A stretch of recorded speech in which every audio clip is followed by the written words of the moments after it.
The stars looked peaceful that night, but peace was a lie. 50 years ago, the Galactic Council decided that humanity was too dangerous to exist. They called humans violent, unpredictable, and selfish. So they made a choice, and a cold, calculated choice. From their shining cities among the stars, they sent fleets to Earth. In only 3 days, humanity's home burned. The oceans boiled, cities turned into dust, and silence took the planet. The galaxy moved on. The Council wrote in their records, "The human species terminated for universal balance." They believed the threat was gone forever, but the universe is never that simple. Far away, deep beneath the red sands of Mars, something survived. A hidden bunker, buried miles below the surface, kept the last spark of humanity alive. Machines hummed quietly in the dark. Cryopods opened one by one. Inside them were the last survivors, soldiers, engineers, and scientists, people who refused to die. They called themselves the Remnant. For 50 long years, they rebuilt in silence. Their leader, Commander Arik Vale, was one of the few who remembered the blue sky of Earth. His voice was calm but filled with fire when he said, "Earth may be gone, but humanity is not finished." One cold morning, a weak signal echoed across space. It was old, broken, almost forgotten, a human transmission. Somewhere in the black void, the beacon of Mars flickered like a ghost.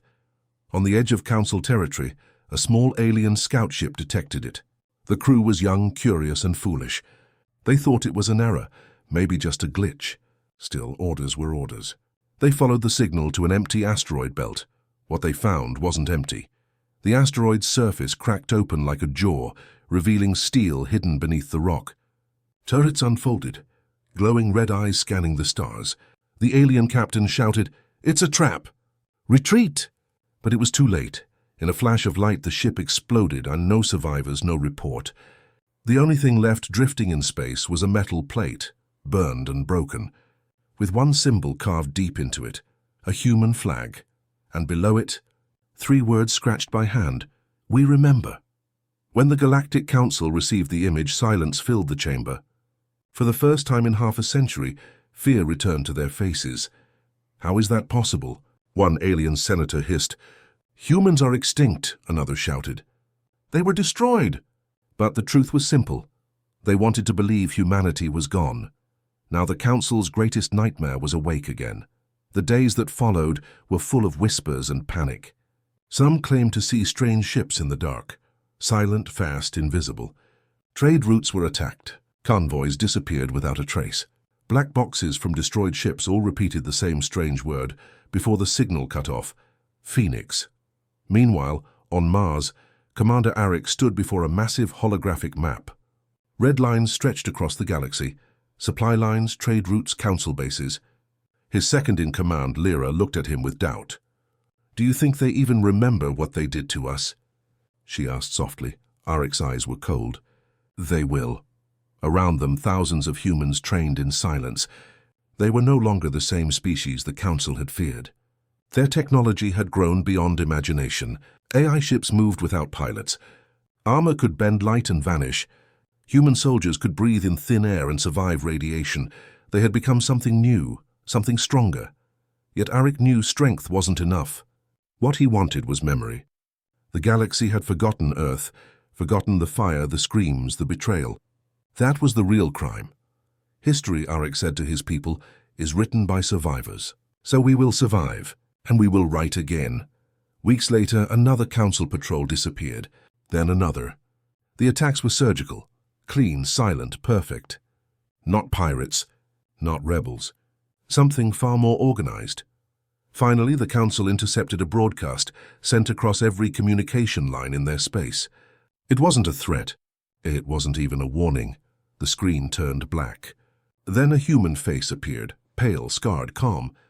The man looked straight into the camera and said, "Tell your council. The debt is due." The message ended. Panic spread like wildfire. For the first time in generations, the rulers of the galaxy felt hunted. In the shadows of Mars, Commander Arik watched the chaos unfold.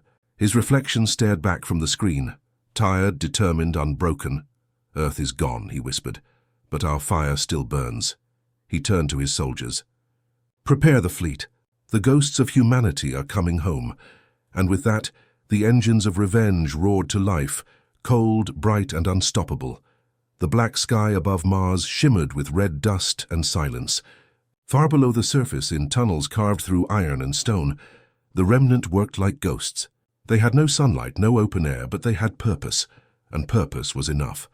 Commander Arik Vale walked through the steel corridors of Outpost Phoenix, the hidden heart of humanity's return.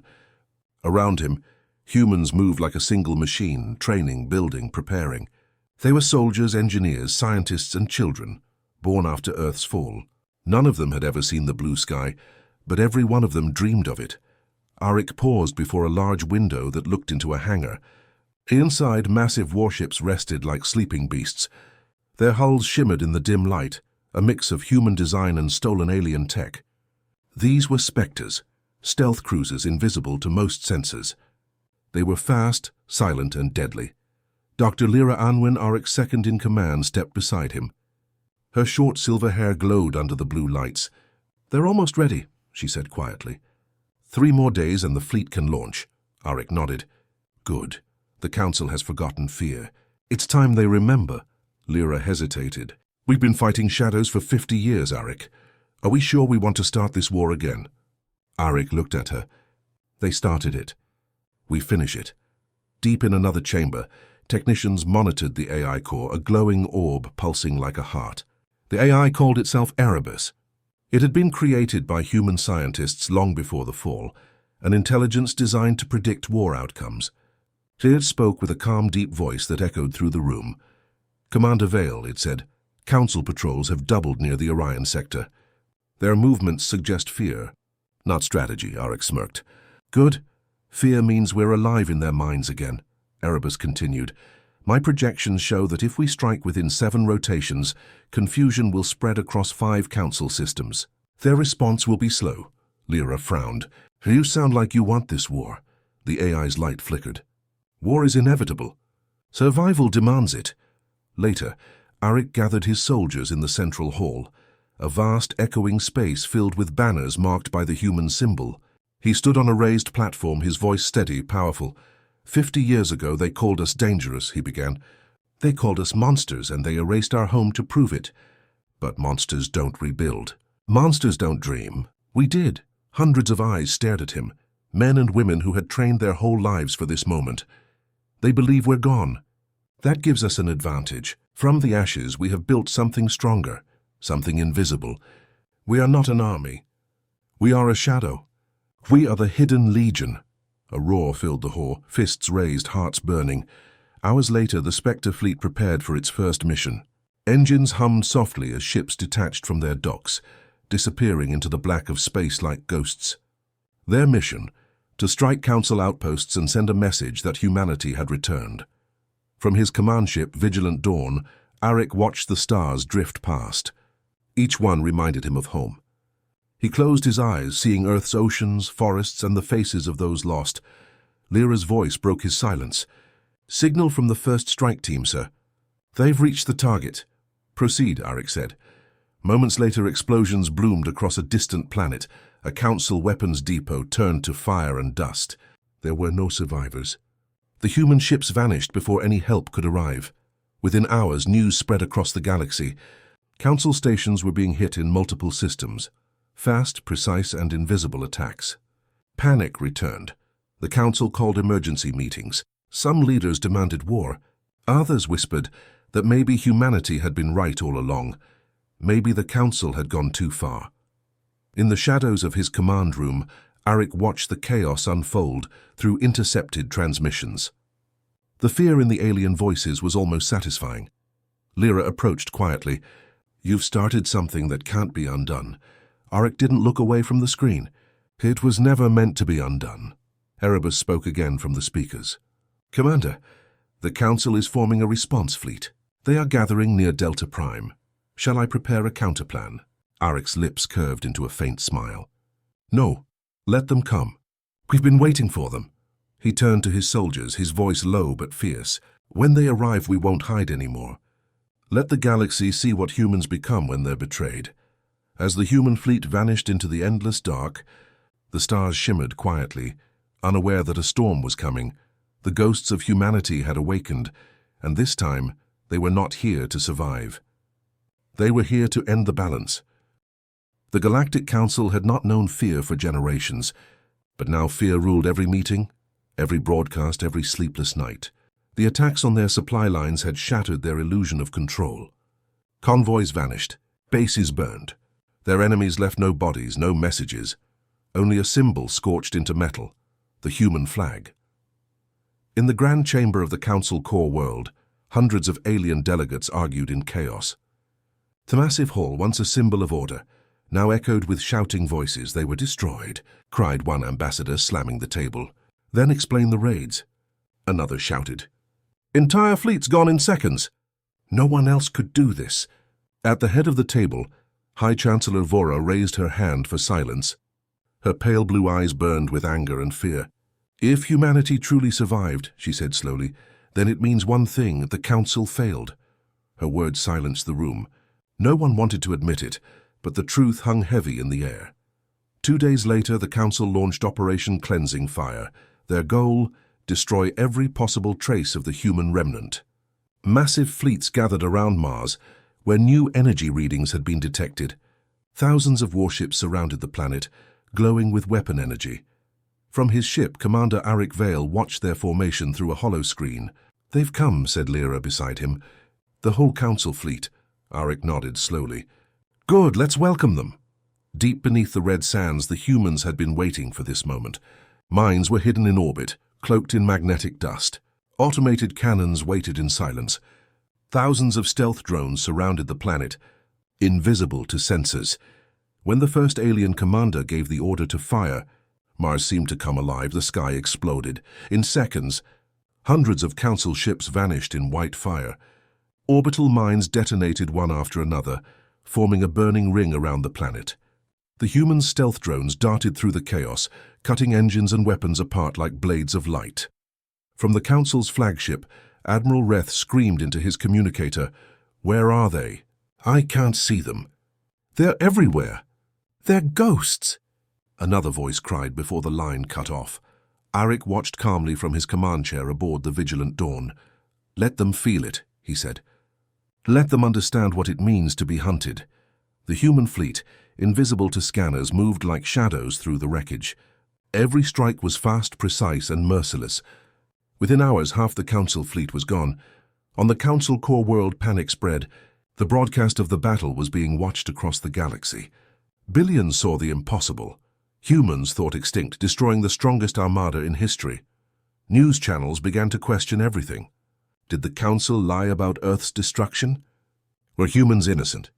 Who are the real monsters? The Council tried to block transmissions, but it was too late. The truth, or something like it, was already spreading like fire. After the battle, the surviving Council ships retreated. Space around Mars was silent again, filled only with drifting debris and shattered metal. Inside the command ship, Arik stood beside Lyra as they looked out at the field of wrecks. "They'll come again," she said quietly. "Yes," Arik replied, "and next time they'll bring more ships, more anger." "Then what's the plan?" she asked. Arik turned toward her, his eyes hard. "The same as always," he said. "We hit them where it hurts, not just their fleets but their pride." He opened a secure channel and broadcast a message to every system. "You called us dangerous. You called us chaos. But it's you who burned worlds and called it justice.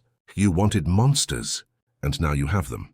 The transmission ended with the human flag and a line of text glowing in red. "We remember." Across the galaxy, chaos grew. Some alien species began to question the Council's rule. Small rebellions sparked. Others tried to contact the humans secretly, offering alliances or peace, but Arik refused every message. "Peace," he said, "died when Earth burned." In the quiet that followed, Erebus, the AI, spoke softly from the console. "Commander, calculations suggest the Council will regroup in 3 cycles. They will strike again, harder." "What will you do?" Arik smiled faintly. "We'll make sure they never get the chance." The lights dimmed on the Vigilant Dawn as the human fleet drifted deeper into the void, leaving behind the ruins of their enemies. For the first time, the galaxy began to fear the name human again, and far away beyond the stars, whispers spread through space that maybe the Council's age was ending. And humanity's revenge was only beginning. The galaxy had changed. For the first time in centuries, the Galactic Council was no longer untouchable. Their fleets were broken, their lies exposed, and their people were afraid. Rumors of human ghosts spread like wind through every system. On trading stations and colonies, whispers echoed in the dark. They're back. The humans are back. The Council tried to control the story, calling it propaganda.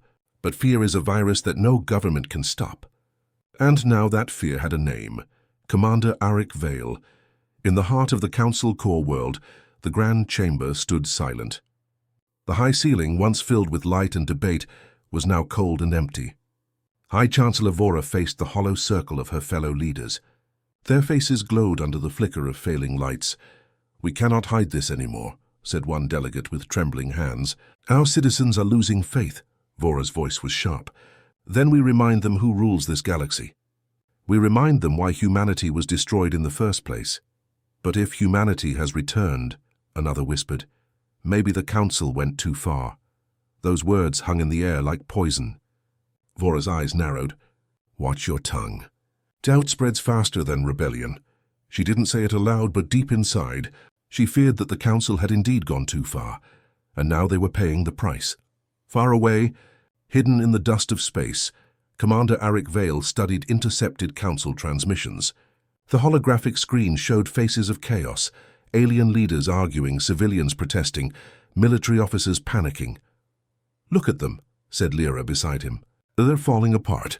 Arik didn't smile. His expression was cold, almost sad. "They took everything from us," he said softly. "Now they know what that feels like." Erebus, the AI, pulsed to life. "Commander, a message has arrived," it said. Encrypted. "Origin Council Border System, Planet Yalara." "Open it," Arik ordered. The hologram flickered, revealing a nervous alien diplomat. "My name is Ethan Vale," the figure said. "I do not speak for the Council. I speak for my people. We wish for peace," Lyra frowned. "Peace? After everything they've done?" Arik's voice was steady. "Continue." "We were forced to obey the Council," the alien continued. "But now their power is breaking. If you help us, we can bring them down together." The message ended. Lyra turned to Arik. "Should we trust them?" Arik shook his head. "Trust." He looked at the stars. That word died with Earth. Later, in the command chamber, Erebus projected a new weapon plan on the screen. A network of satellites that could shut down every communication signal in the galaxy. "This," the AI said, "is the Endgame protocol. Once activated, the Council will lose all control. Every world will be cut off. Their fleets will be blind." Lyra stared at the projection, her voice quiet. "If we use this, millions will die." Even innocent ones. Arik didn't answer at first. His eyes were fixed on the image of the Council core world, the place that had signed Earth's death sentence. "War doesn't ask who's innocent," he finally said. "It only asks who survives." Lyra stepped closer. "We're becoming what they said we were." Arik looked at her, tired but unbroken. "No, we're becoming what they made us." Meanwhile, across the stars, alien citizens began to rise against the Council. Massive protests filled cities, demanding truth about humanity's destruction. Soldiers refused to fire on their own people. Some colonies even sent secret messages to the humans, offering supplies and information. The Council responded with violence, arrests, blockades, silence. But the more they tried to control, the more rebellion spread. The galaxy was breaking piece by piece. In the dark of space, Arik stood alone before the viewport, watching the stars drift. 50 years ago they erased our home," he said quietly. "Now the galaxy burns because of it." Erebus spoke again, voice calm and patient. "Commander, you hesitate." "I detect emotional conflict." Arik almost laughed. "You think too much for a machine." "I was made to think," Erebus replied. "And I calculate this. If you proceed with the Endgame protocol, the Council will fall, but so will order itself. Are you ready for that?" Arik didn't answer. His reflection stared back from the glass, older, harder, more haunted. Finally, he whispered, "Maybe it's time the galaxy learns what chaos really means." Lyra entered quietly, holding a data chip. "The weapon is ready," she said. Arik took it in his hand.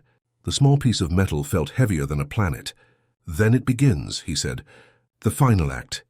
He turned toward the stars, voice low but fierce. They wanted the end of humanity. Now humanity brings the end of them. And somewhere in the void, the AI's voice echoed like a prophecy.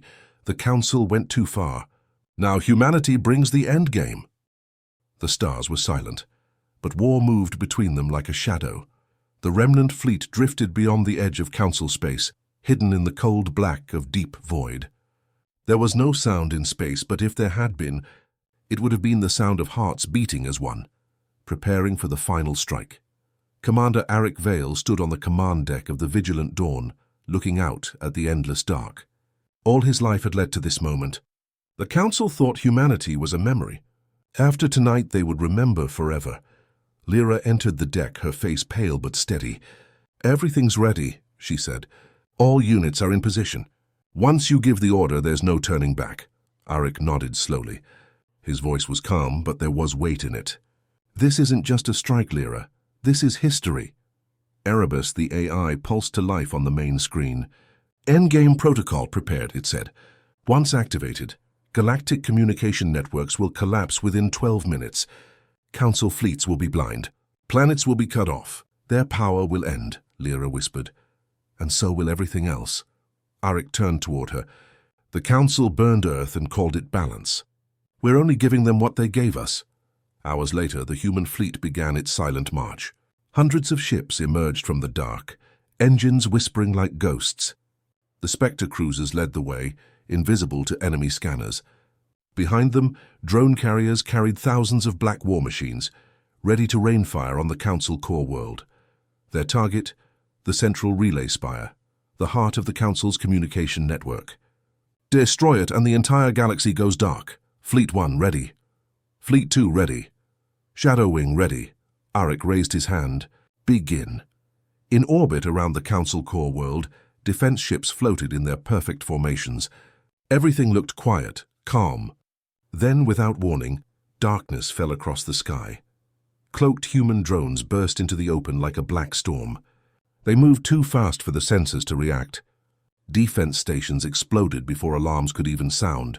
The first alien commander shouted, "We're under attack!" From where? But there was no answer. The humans were everywhere and nowhere. Arik's fleet came out of stealth like a blade drawn from its sheath. Missiles streaked through the void. Rail cannons tore through metal. Shields shattered like glass. Lyra stood beside Arik, watching the chaos unfold. "They never saw us coming," she said. "They thought we were ghosts," Arik replied. "Now they'll know we're real." On the surface, the council chamber shook as explosions lit the sky. High Chancellor Vora ran through a corridor, surrounded by guards. "Activate the planetary shield," she screamed. "It's already failing." A soldier yelled, "They're inside the network." Vora froze as the lights flickered. Deep down, she knew. This wasn't just an attack. This was judgment. Meanwhile, Arik and his strike team landed near the relay spire. The structure towered above the city, a spear of light stretching into the clouds. It was the brain of the entire galaxy. Human soldiers moved through the corridors like shadows, silent and deadly. The alien guards never had a chance. Inside the control room, Erebus appeared on a small holoscreen. "Connection established," it said. "Ready to trigger Endgame protocol." Lyra's hands trembled as she handed Arik the control chip. "Once you do this," she whispered, "the galaxy will never be the same." Arik closed his eyes for a moment. He saw Earth, he saw blue skies. He saw a world that no longer existed. Then he opened his eyes, hard as steel. "Then let it change." He pressed the chip into the terminal. Across the stars, lights began to die, communication lines cracked like broken glass. Fleets lost contact with their bases. Planets screamed into the void, but no one answered. The entire galaxy fell into silence. High Chancellor Vora looked at the sky as her world burned. "They did it," she whispered. "The humans did it." On the Vigilant Dawn, Erebus spoke in its calm, cold voice. "Endgame protocol complete. The Council's power has collapsed. No one rules the stars anymore." Lyra stared at the dark map on the screen. "We've broken the galaxy," she said softly. Arik stood still, his hands clenched. "No," he answered. "We've freed it. Outside, the stars burned bright. Not for the Council, not for anyone. The galaxy was now a place of chaos, of fear, and of new beginnings. But deep inside, Arik knew this was not the end. The council might fall, but power always tries to return. Still, tonight belonged to humanity. The ghosts had won. As the ship drifted through the quiet void, a single message echoed across the few channels still alive. We are not gods. We are not saviors. We are survivors. We remember. The galaxy was silent. No transmissions, no orders, no sound. Stars burned quietly over broken worlds, while dead ships drifted through the black.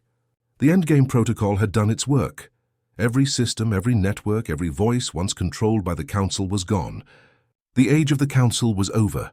But in the quiet, one voice remained. Commander Arik Vale stood on the bridge of the Vigilant Dawn, watching the galaxy map.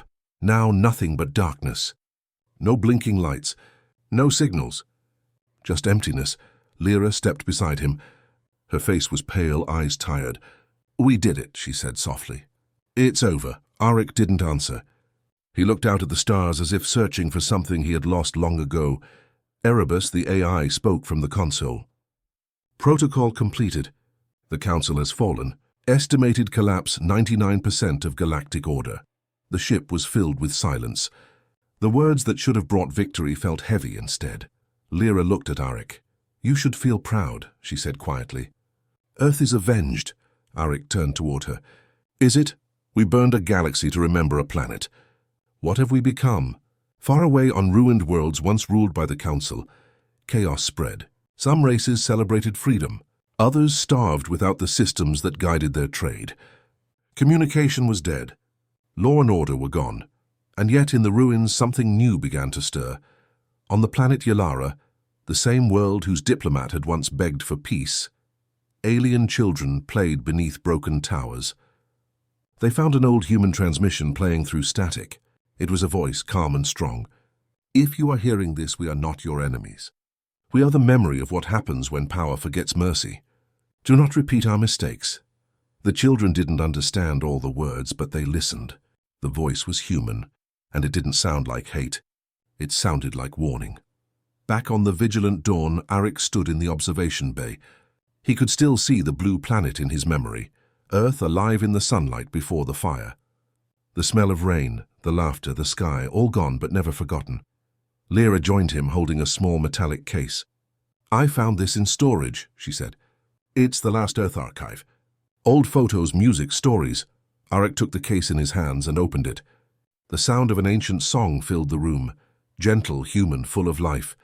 For a moment both stood in silence. The war, the hate, the endless struggle, all of it faded beneath the simple sound of home. Lyra whispered, "Maybe this is what we were fighting for. Not revenge, just memory." Arik nodded slowly. "We can't rebuild Earth," he said, "but maybe we can make sure no one forgets it again." Later, Erebus interrupted the moment. "Commander," it said, "signals are reappearing across nearby sectors. Not council signals, new ones. Small colonies rebuilding, independent networks forming. Life continues." Arik looked at the screen. The darkness of space began to light up again. Tiny sparks, faint but growing. "See that?" he said quietly. "That's what humans do. Even after the fire, we rebuild." Lyra smiled faintly. "Even if we're monsters." "Especially then," Arik said, "because monsters can still learn." A few days later, the remnant fleet gathered one last time. Thousands of ships stood in formation, their hulls shining faintly under distant suns. Arik's final message was transmitted across every open frequency that still worked, not as a threat, but as truth. "This is Commander Arik Vale of humanity. The Council went too far, and they paid the price. But vengeance is not victory. Remember our story, not as glory but as warning. We were broken, yet we rose. We were hunted, yet we endured. We are the proof that even ashes can breathe again. We are human, and we remember." Across the stars his message echoed. On forgotten colonies old enemies listened. Some cried. Some saluted. Some simply sat in silence, thinking of their own worlds, their own mistakes. For the first time the galaxy shared one quiet thought. Maybe humanity had never truly died. As the Vigilant Dawn turned toward the endless horizon, Arik whispered to himself, "Earth is gone. But humanity lives on as in memory, in fire, in hope." Lyra smiled. "So, what now?" Arik looked out at the glowing stars. Now, he said, we start again. The engines roared softly, and the fleet faded into the darkness, not conquerors, not ghosts, but survivors carrying the weight of history. And somewhere, among the stars, the words still echoed like a heartbeat. We remember.